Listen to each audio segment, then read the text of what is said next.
el Centro Apostólico Altar de Jehová de Eclesía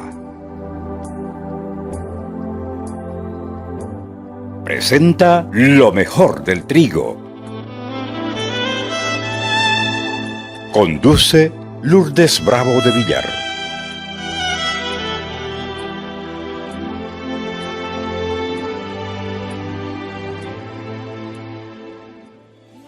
El profeta Isaías no está escribiendo sobre la paz internacional. Él está hablando de una paz individual, de una paz personal, una paz consigo mismo, una paz con Dios. Y el que está en paz con Dios, está en paz con los demás. Ya vimos que perseverar es un término que significa recostarse, descansar, apoyarse, dando la idea de que la persona está siendo sostenida por alguien en quien la persona se ha apoyado. Tú guardarás en perfecta paz a aquel cuyo pensamiento en ti persevera, porque en ti ha confiado. Pensamiento proviene de un verbo que significa enmarcar, labrar, formar. Lleva la idea de formar o la forma de pensamiento. Y si se pone junto con perseverar y pensamiento, se puede decir que es una forma de pensar que está siendo ayudada al apoyarse y por lo tanto está siendo sostenida. ¿Están aquí todavía? Guardará. ¿Guardar de qué? Guardará del peligro. Vigilará. Estará atento, en otras palabras, porque la forma de pensar está siendo sostenida como el resultado de apoyarse y por esa causa hay paz. Y esto no viene de ningún ser humano, sino de Dios, porque es Dios quien nos está apoyando. ¿Cómo sabe Dios facilitarnos descanso? ¿Cómo es que Él nos facilita descanso? Hay momentos difíciles en la vida de cada ser humano. Hay momentos de mucha tensión, momentos de enfermedades, momentos de escasez en las familias, donde su casa espiritual se tambalea y expresa un sentir y habla y dice: no aguanto más esto, no lo puedo soportar, quisiera morirme. Pero es bueno saber que nadie se muere cuando quiere, sino cuando le toca. ¿Por qué? Porque así está escrito. Hay un tiempo para nacer y hay un tiempo para morir. Es por eso que si no fuera por la ayuda de Dios, sería imposible sostenernos a cada problema grave que no podemos soportar. Nosotros diríamos: quiero morirme.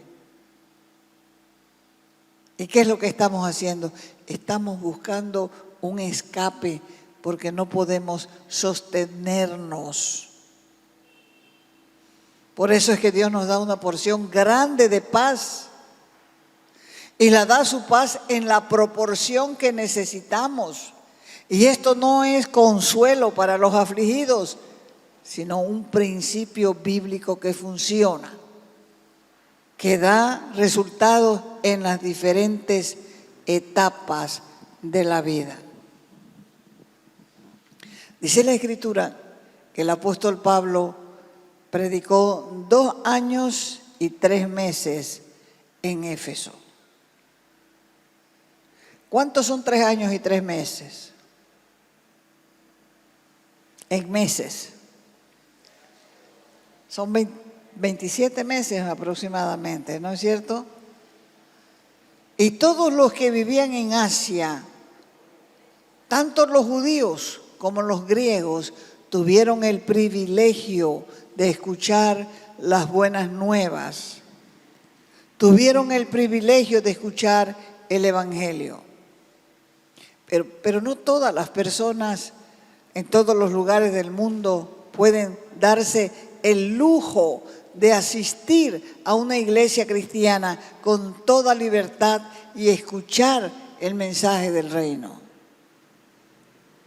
En los países, en las ciudades grandes, la gente tiene que ir 3 horas a veces en auto para llegar a una iglesia, a una reunión, para escuchar un mensaje a veces pequeño, que no satisface su alma. Pero nosotros, que nos ha tocado vivir en este otro lado del mundo,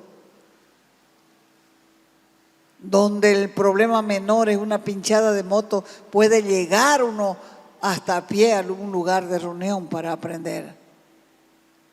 Y estamos desperdiciando lo que Dios quiere darnos. ¿Acaso podemos conformarnos con comer una vez a la semana y el saldo? ¿Cómo podemos esperar paz?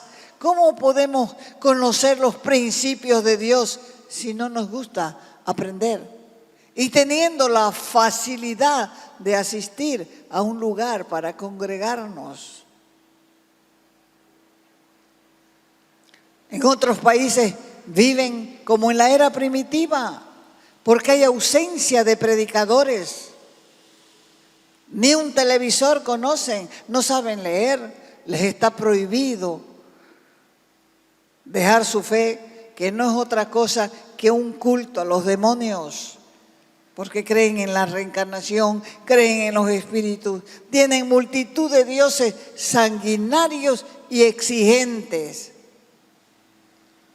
Por eso se quedó Pablo en Éfeso 27 meses predicando y enseñando a la gente que asistía a la casa de un creyente que con gusto había prestado su casa para una célula. Pero de repente, mientras todo marchaba bien, Pablo se vio metido en una perturbación de orden público. Los plateros se levantaron en contra de la predicación de Pablo porque él decía que los dioses que hacía el hombre con las manos no eran dioses. Hechos 19:21. Pasadas estas cosas, todo lo que sucedió en Éfeso, todos los pleitos y las peleas, Pablo se propuso en espíritu ir a Jerusalén y después a Roma. Roma era la meta final de Pablo.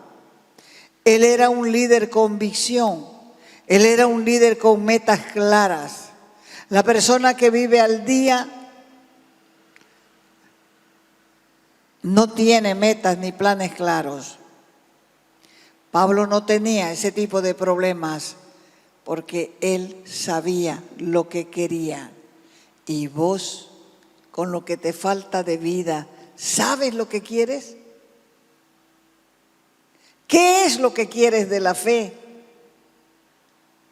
¿Dónde estás de ida? ¿Cuál es tu rumbo? ¿Cuál es tu meta? ¿Cuál es tu pensamiento?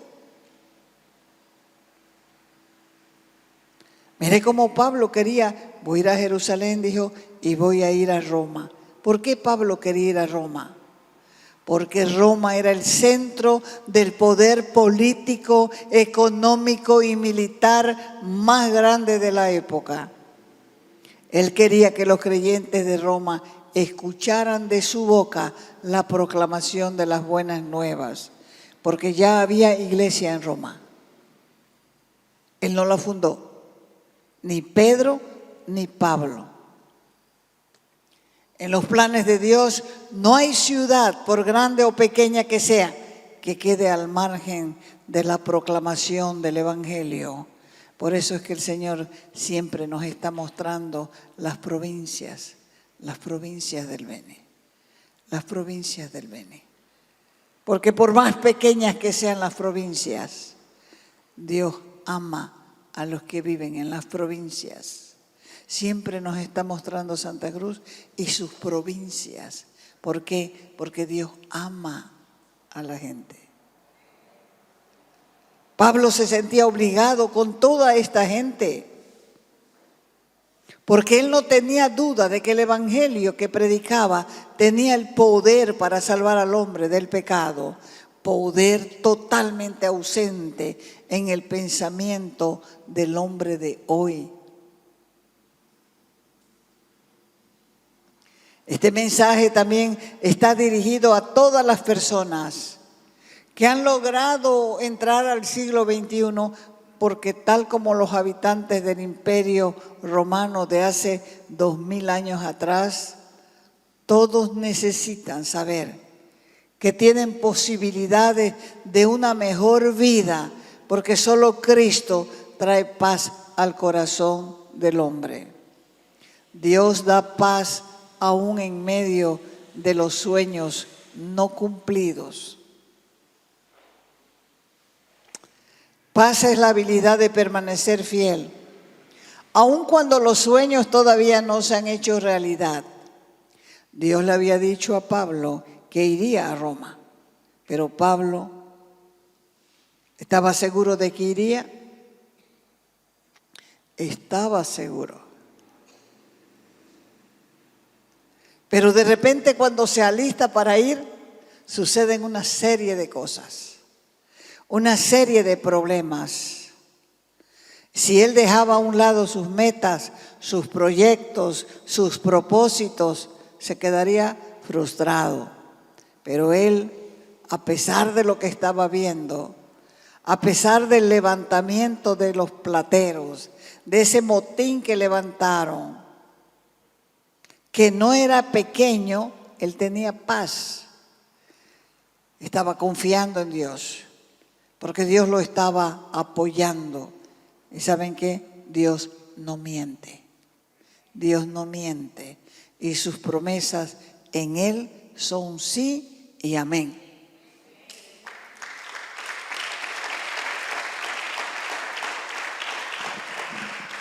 ¿Cuál fue el problema? ¿Qué pasó? Dice la Escritura que se levantó un platero llamado Demetrio. Ahí Pablo estaba siendo acusado por un hombre que ni siquiera conocía a Pablo. Era Demetrio el platero. Él tenía su sindicato, su agrupación, una especie de sindicato del primer siglo. Se trataba de hombres del mismo oficio. Todos ellos fabricaban medallas de plata de la diosa Artemisa. Y también la diosa Artemisa se llamaba diosa Diana. La Biblia llama a esas medallitas templecillos. Quizás las medallas de plata tenían la figura del templo de la diosa Diana. Veamos un poco de esta historia por si no la leyó. El templo y su altar, pensaban los efesios que había sido enviado desde el cielo por su Dios. Su Dios de ellos era Júpiter. Era muy grande y como cayó en un lugar específico en Éfeso, ahí construyeron la ciudad alrededor del altar. Eso no es novedad para nosotros. La mayoría de los santuarios aparece una virgen en un tronco y ahí levantan un santuario. A la Virgen del Tanto, la Virgen del Pilar, la Virgen de Cotoca, la Virgen de tal parte, y levanta igualito que hacían en Éfeso. Ellos pensaron que cayó del cielo y ahí en el lugar que cayó levantaron su templo. El problema mayor para ellos era que el cristianismo había crecido tanto que ya era una amenaza constante para los intereses creados, como lo está haciendo hoy en Bolivia por la multiplicación de los cristianos. Solamente de oída sabemos que nos aproximamos al 20%, porque lo informa Wikipedia, pero en realidad no quieren ponerlos ni siquiera en el censo a qué religión uno pertenece. porque ellos mismos van a quedar asombrados. En Éfeso los bolsillos de los plateros se vio amenazados porque tenían un negocio redondo de venta de templecillos o ventas de reliquias que eran comprados por los turistas como recuerdo de su estadía en Éfeso. Ustedes ven en todas las iglesias católicas, la mayoría, esos templecillos, esas medallas, esos crucifijos, esos rosarios y una porción de cosas que compra la gente, cuadros, y se lleva en su casa y le hace un altar y le pone vela y lo ha comprado donde la mentira. Pero la gente que no tiene conocimiento hace eso continuamente. Por eso es que Isaías es tan duro con la idolatría. Cuando este hombre se dio cuenta que sus ganancias estaban disminuyendo porque ya la gente no quería comprar las medallitas o los templecillos, entonces se enojó el hombre. Hechos 19:26. Y les dijo, ahí convocó una reunión y les dijo, el tal Pablo ha logrado convencer a mucha gente, no solamente en Éfeso, sino también en Asia, y está proclamando que no son dioses los que se hacen con las manos. Estaba diciendo una verdad Demetrio, estaba repitiendo la verdad de Pablo. Los que se hacen con las manos no son dioses, no lo olvide. Pablo solamente había estado enseñando la palabra. Y la palabra trae vida, la palabra trae libertad, la palabra abre los ojos. La idolatría es un pecado grave y ofensivo delante de Dios. El profeta Isaías en el capítulo 44, en el verso 9, dice: ninguno de los que hacen ídolos vale nada. ¿Cuánto vale uno que hace ídolos? Nada. Y los que le dan culto son ciegos. ¿Cuáles son los ciegos? Los idólatras, los que le rinden culto. Son ciegos, ¿y qué más? Estúpidos. Por eso quedaron en ridículo. Fíjense, decía Isaías, fíjense cómo es el herrero, les explicaba todavía. Calienta el metal y a punta de martillo moldea, hace una medalla, hace un templecillo, hace una imagen de hombre o de mujer o algún signo del horóscopo. ¿Qué hace el escultor? Traza un dibujo y con su escoplo hace una figura humana. ¿Qué hace el tallador? Corta el árbol. Con los sobrones de su madera, cocina. Porque le sirve de leña, le sirve de combustible. Con esa madera se calienta y con un pedazo de palo sobrante hace una estatua, se inclina delante de ella para adorarle y todavía le dice al palo: sálvame, Dios. Esta gente no sabe, esta gente no entiende, esta gente tiene ojos ciegos y tiene el entendimiento cerrado. Por eso no comprenden y por eso no razonan. Así que con esa enseñanza, muchos de los habitantes de Éfeso y de Trinidad y del mundo votaron a sus ídolos. De esa manera la palabra se iba esparciendo y entonces la gente se iba agregando a la fe y por esa causa el negocio de los santeros comenzó a disminuir. Los fabricantes de ídolos estaban a punto de quebrar, porque el que conoce la verdad queda libre de las mentiras. La Escritura dice: conoceréis la verdad y la verdad te hará libre. La idolatría es un engaño. Por eso los falsos dioses dónde tienen que terminar.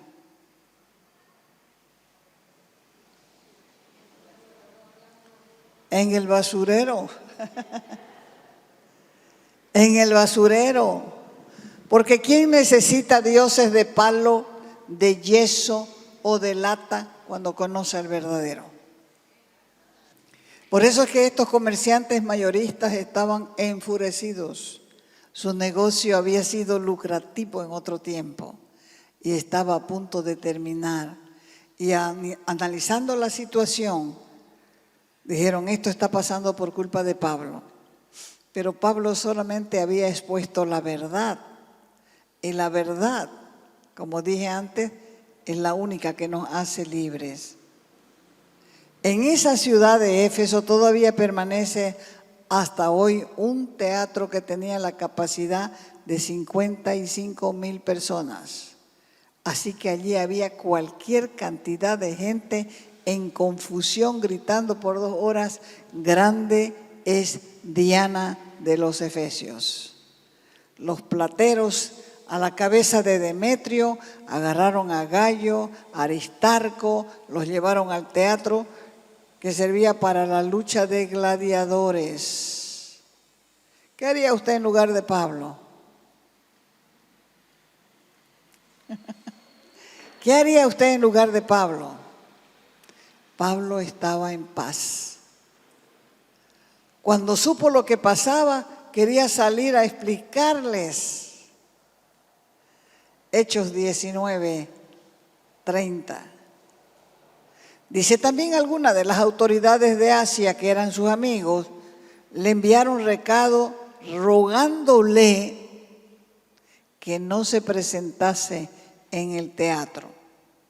Porque unos gritaban una cosa y otros otra cosa, y la concurrencia ya estaba confusa, pero la mayoría no sabía ni por qué se habían reunido. ¿Pasa eso o no pasa? Por eso hay ese dicho popular, ¿dónde va Vicente? A la bulla de la gente. Hay una bulla en la esquina y comienza la gente a amontonarse. ¿Qué? No sé, estoy averiguando yo también. Y no saben lo que es. Los hermanos sabios le dijeron a Pablo, no vayas, eso es una locura. Sería como un suicidio, te van a matar tras que te vean. Y Pablo no quería que Gallo y Aristarco paguen por él, porque él tenía paz. El Espíritu Santo estaba con él, pero era una tontería ir o no. Era. Pero como él tenía paz, entonces no tenía temor. Y a pesar de las circunstancias adversas, la gente entra en pánico. Quizás Pablo decía, bueno, el que nada hace, nada teme. Yo no he hablado en contra de nadie, solamente he predicado la palabra. Y eso lo tenía en paz. Tenía la conciencia tranquila, y en esto precisamente es lo que nos hace estar en paz aún en circunstancias desfavorables. Pero eso no quiere decir que vamos a ser imprudentes. Es fácil estar en paz cuando todo es agradable, cuando todo sale bien, pero cuando todo sale mal, a pesar de estar haciendo bien, ¿qué pasa?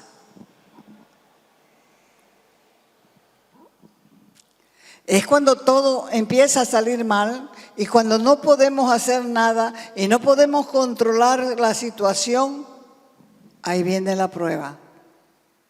Por eso es que Dios quiere que sepamos que Él está ahí para decirnos, apóyate en mí, apóyate en mí. A veces no vas a tener respuesta, pero vas a tener la seguridad que Él está ahí.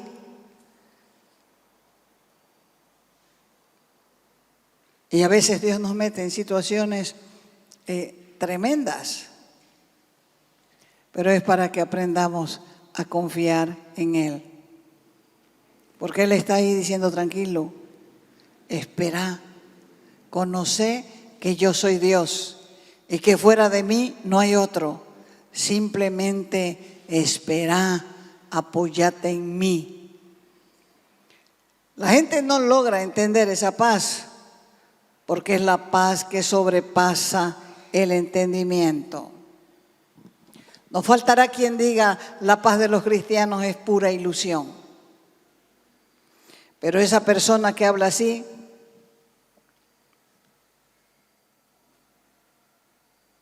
quizá no ha estado luchando en una situación difícil. O quizá lo diga porque tiene problemas y no tiene en quién apoyarse. Porque la gente no sabe qué hacer cuando las esperanzas fallan.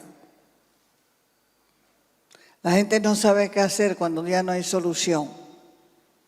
Tienes que saber que cuando no hay solución, lo único que queda es Dios.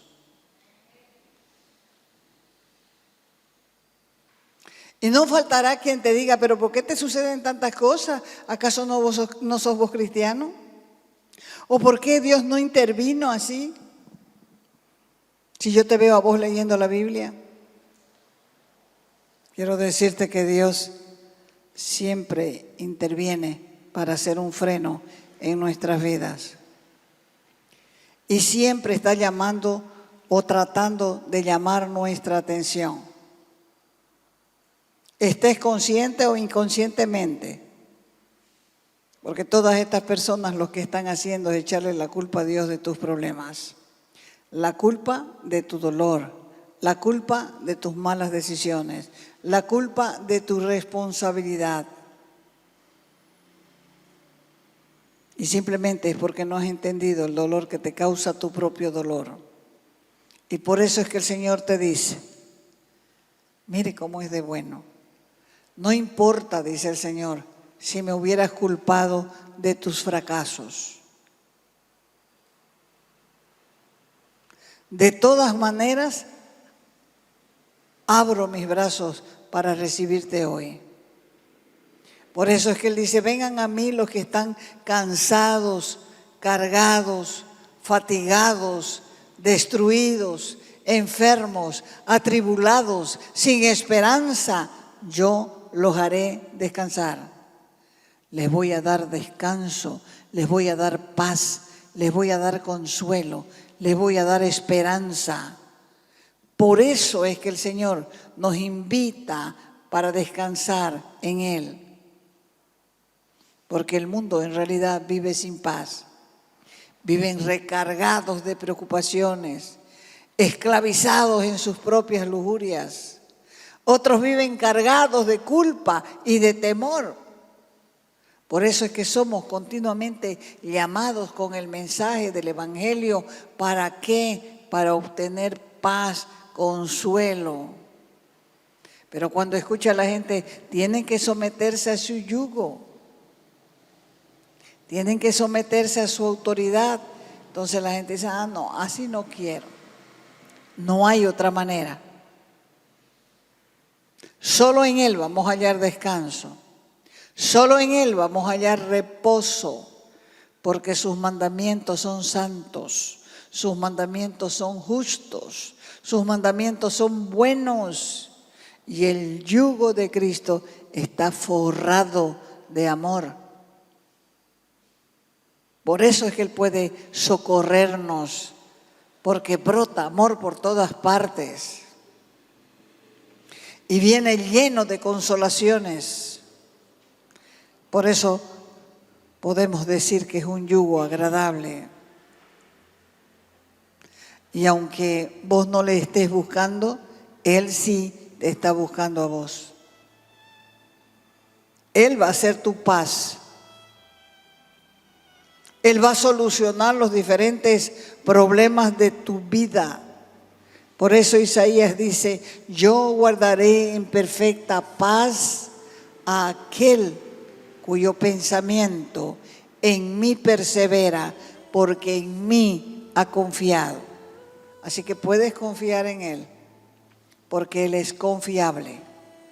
Apóyate en Él, descansa y vas a sentir la paz. Te invitamos a nuestras reuniones los días viernes y sábado a las 6 de la tarde. Los domingos a las 10 de la mañana y a las 6 de la tarde.